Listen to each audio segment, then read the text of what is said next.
नमस्कार मित्रों, केम छो। आज हम जो है बात करने वाले हैं ट्राई हैकमी के ओवास टॉप 10 वाला रूम जो है उसमें जो थर्ड टास्क है या फिर जो हम बोल सकते हैं कि थर्ड कैटेगरी जो है ओवास टॉप 10 की सेंसिटिव डेटा एक्सपोजर, उसके चैलेंजेस के बारे में आज हम जो है बात करने वाले हैं।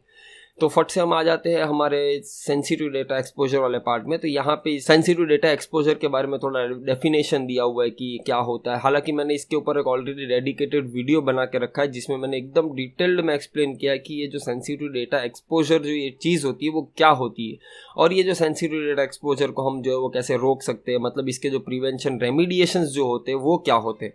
तो हालांकि हम इसे पढ़ेंगे तो हमें बहुत कुछ पता चलेगा कि जैसे कोई नेम्स, डेट ऑफ बर्थ या फिर कोई फाइनेंशियल इन्फॉर्मेशन जो होती है वो कहीं पे भी अगर लीक हो रही हो तो उसे हम जो है सेंसिटिव डेटा एक्सपोजर की कैटेगरी में हम डालते हैं। हालांकि हो सकता है कि ये कोई man in the middle attack से हो रहा हो या फिर कोई भी एक दूसरी वर्नेबिलिटी से हो रही है, जैसे कि कोई समझ लो एसक्यूएल इंजेक्शन हो गया या फिर कहीं पे कोई डेटाबेस की फाइल लीक हो रही है और वो डेटाबेस फाइल के अंदर जो है वो हमारी कोई इन्फॉर्मेशन छुपी हुई है और वो जो है वो अटैकर को अगर मिल रही है तो वो सब चीज़ जो है वो सेंसिटिव डेटा एक्सपोजर में ही आता है। लेकिन अभी इसमें बहुत बार ऐसा होता है कि इसका एक रेमिडिएशन जो नॉर्मली लोग अपनाते हैं वो ये होता है कि वो जो डेटा होता है हमारे डेटाबेस के अंदर उसको हम जो है वो हैश में कन्वर्ट कर देते या फिर कोई एक टाइप का एन्क्रिप्शन में कन्वर्ट कर देते। लेकिन इसमें भी एक इशू अराइज ये होता है कि हम जो एन्क्रिप्शन या फिर जो हैशिश हम जो यूज़ करते हैं वो हमें जो है वो कॉम्प्लिकेटेड रखना ज़रूरी है। जैसे कि कोई SHA-256 हो गया, SHA-512 हो गया, ऐसे कोई, या फिर RSA हो गया एन्क्रिप्शन। ये सब जो एन्क्रिप्शन है वो अगर हम यूज़ करते हैं तो कोई प्रॉब्लम नहीं।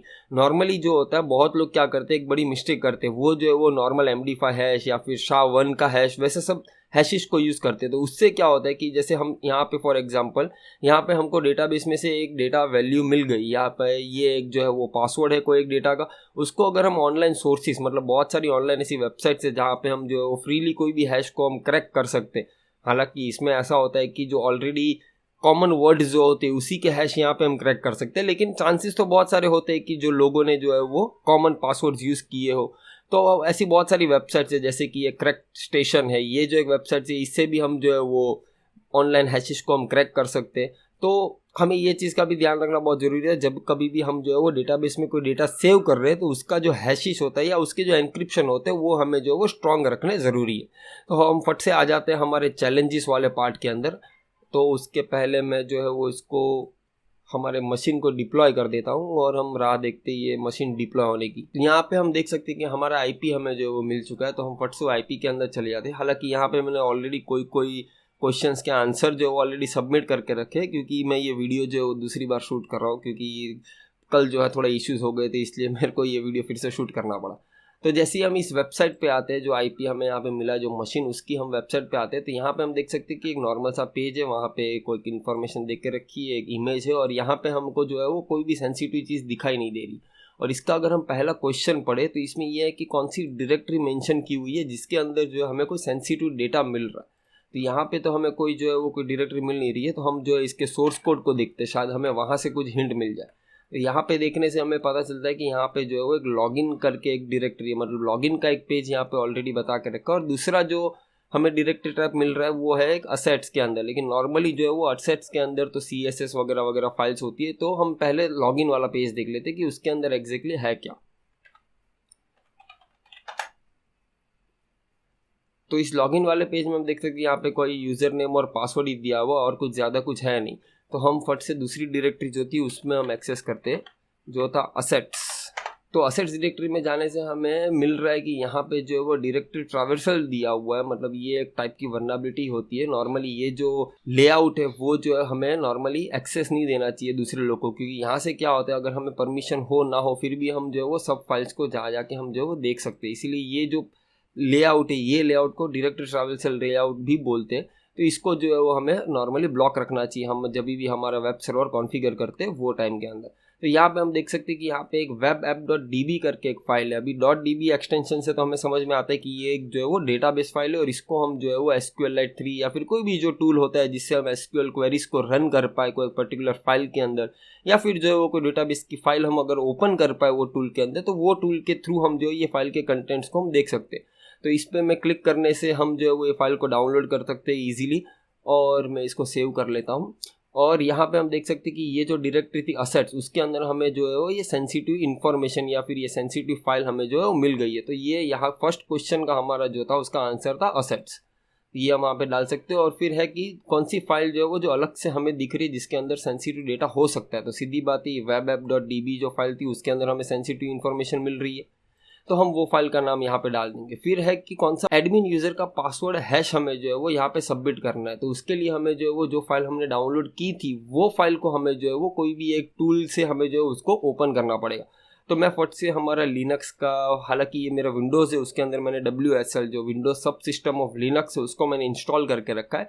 तो मैं फट से वो टर्मिनल को ओपन कर लेता और उसके अंदर जो है वो हम SQLite 3 के थ्रू जो हम जो है वो इसको ओपन करेंगे, जो फाइल हमने डाउनलोड की है उसको। तो यहाँ पे मैंने जो है वो हमारा ये टर्मिनल ओपन करके रखा है, हालांकि आपको थोड़ा बहुत डिफरेंट दिख रहा होगा तो उसके लिए सॉरी, लेकिन मैं ये जो टूल यूज़ कर रहा हूँ रिकॉर्डिंग के लिए उसमें जो है ये थोड़ा बहुत मेरे को प्रॉब्लम दे रहा है अभी फ़िलहाल के लिए रिकॉर्डिंग के लिए, तो प्लीज़ बेयर विद मी।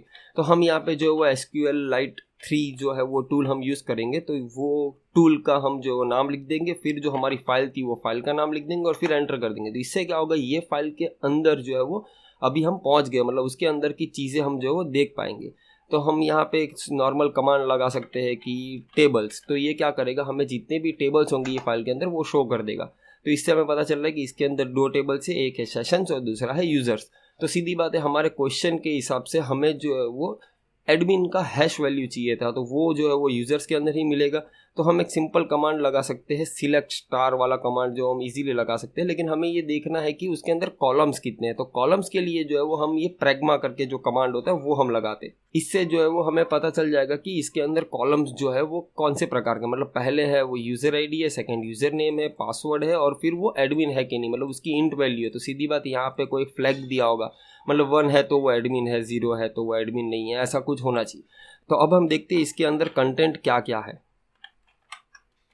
तो उसके लिए हम कमांड लगाएंगे सिलेक्ट स्टार फ्रॉम यूजर्स और फिर एंटर। तो इससे हमें जो है वो जो टेबल के अंदर के कंटेंट हमें दिख जाएंगे। तो यहाँ से हम आइडेंटिफाई कर सकते हैं कि ये जो पहला वाला था, जो ये फर्स्ट हैश है वो यूजर आईडी है, यहाँ से हम देख सकते हैं। जो सेकंड है वो यूजर नेम है एडमिन, थर्ड जो है वो उसका पासवर्ड है और फोर्थ जो है वो एडमिन का फ्लैग है जो इंट में है, मतलब वो एडमिन है कि नहीं। तो यहाँ पे सीधी बात है 1 0 है, मतलब वो फ्लैग लगा के रखा है कि वो एडमिन है। तो यहाँ से हमें जो है वो उसका हैश मिल गया जो हमें वहाँ पे एंटर करना है। तो इसको हमें फट से हम कॉपी करके वहाँ पे हम एंटर कर सकते हैं। तो हमने यहाँ पे वो जो हैश है उसको एंटर कर दिया। फिर है कि इसको हमें क्रैक करना है और उसका जो प्लेन टेक्स्ट पासवर्ड है वो क्या है। तो उसके लिए जैसे कि मैंने आपको पहले ही बताया था कि बहुत सारी ऐसी वेबसाइट्स है जहाँ पे हम जो है वो ये सब चीज़ फाइंड आउट कर सकते हैं। तो वैसी एक वेबसाइट है क्रैक स्टेशन। तो यहाँ पे हम जो है वो कोई जो कॉमन वर्ड्स होते हैं जो वो हम इजीली वहाँ पे हम जाके क्रैक कर सकते हैं, कोई हैश है या फिर जो भी एनक्रिप्शन है उसको। तो यहाँ पे हम देख सकते हैं कि ये वेबसाइट ने जो हमें इजीली क्रैक करके दिया और इसका अनएनक्रिप्टेड वर्जन है क्वालिटी, और इसका ये पूरा जो कीबोर्ड का हमारा पी तक जो होता है वो पूरा इसका पासवर्ड है। तो इसको हम कॉपी करके यहाँ पे हम आंसर दे देंगे। हालांकि सीधी बात यही हमारा आंसर होना चाहिए। और फिर है कि लॉगिन एज एडमिन और व्हाट इज़ द फ्लैग। तो हमें जो है वो पासवर्ड मिल गया और हमें जो है वो यूज़र नेम मिल गया जो था एडमिन। तो हम यहाँ पे फट से लॉगिन कर लेंगे। फिर हम देखते हैं कि उसके अंदर का जो है वो फ्लैग कौन सा है। तो लॉगिन, यहाँ पे हम डालेंगे एडमिन और फिर इसका पासवर्ड डोंट सेव। और यहाँ पे हम देख सकते हैं हमें इजीली जो है हमारा फ्लैग मिल गया। तो इसे हम कॉपी करके यहाँ पे पेस्ट कर सकते हैं। तो यहाँ पे हम देख सकते हैं कि हमारे एक छोटी सी सेंसिटिव इन्फॉर्मेशन डिस्क्लोजर के थ्रू हम जो है वो हमने पूरा एडमिन से लॉगिन कर लिया। और इसमें दूसरा ये था कि हमने जो डेटाबेस के अंदर जो हमने पासवर्ड सेव किए थे वो जो है वो बहुत कॉमन पासवर्ड था। और दूसरी बात ये है कि वो जो एनक्रिप्शन था वो या फिर जो हैशेस थे वो जो है वो हमने बहुत सिंपल हैशेस यूज़ किए थे, ना कि कोई कॉम्प्लिकेटेड हैशेस यूज़ किए थे। तो इससे हमें समझ में आ रहा है कि ये जो सेंसिटिव इन्फॉर्मेशन का जो ये कैटेगरी है वो कितना वर्नेबल है, या फिर हम बोल सकते हैं कि वो कितना डैमेज दे सकता है हमारे जो ये सिस्टम्स होते हैं उसके अंदर। तो उम्मीद करता हूँ कि आपको ये जो है वो ट्राई हैकमी का ये सेंसिटिव डेटा एक्सपोजर वाला जो पार्ट है वो आपको समझ में आ गया होगा। अगर आपके कोई भी सवाल या फिर कोई भी सुझाव है तो आप एज यूजुअल मुझे नीचे कमेंट करके बता ही सकते हो। और अगर आपने इस चैनल को अभी तक सब्सक्राइब नहीं किया तो फट से सब्सक्राइब कर दीजिए, क्योंकि मैं ऐसे ही टेक्नोलॉजीज को एक्सप्लेन करते रहता हूँ और साथ साथ हम जो है वो CTFs को भी सॉल्व करते रहते हैं। फिलहाल के लिए इतना ही, आओ जो।